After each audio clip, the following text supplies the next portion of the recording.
అఘోరి ఉండే ప్లేస్ ఏంటి? చితాభస్మం. అంటే భస్మంలో బూడిద రాసుకోకూడదు. చితాభస్మం రాసుకోవాలి. విభూతి వేరు, చితాభస్మం వేరు. చితాభస్మం ధారణ చేసి అమ్మవారి దగ్గరికి మనం వెళ్ళం. అది ఏ క్షేత్రంలో కూడా లేదు, ఏ శాస్త్రంలో కూడా లేదు. శవంని తిన్నాం అంటే ఇప్పుడేంటి వామాచార పద్ధతిలో పీక్స్ ఇది.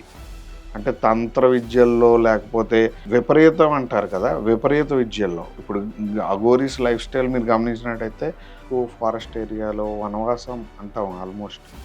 ఇప్పుడు అలాంటి ప్లేసెస్‌లో ఉండి ఐసోలేటెడ్ ప్లేసెస్ అంటే జనజీవన స్రవంతికి విరుద్ధంగా జనజీవన స్రవంతితో సంబంధం లేకుండా సాధన చేసేవాళ్ళని జనరల్‌గా అసలైన అఘోరీస్ కింద తీసుకుంటాం. ప్రాక్టీషనర్స్ ఉంటారు. అంటే క్షుద్ర పూజలు చేసేవాళ్ళు, వశీకరణం చేస్తామని, లేకపోతే డిఫరెంట్ వేషధారణలు ఈ మధ్యన చాలామంది మేము అఘోరీస్, మేము ఆ పూజ చేస్తాం, పదవి యోగాలు ఇప్పిస్తాం చాలామంది ఉంటున్నారు. వాళ్ళకి వీళ్ళకి డిఫరెన్స్ చాలా ఉంటుంది.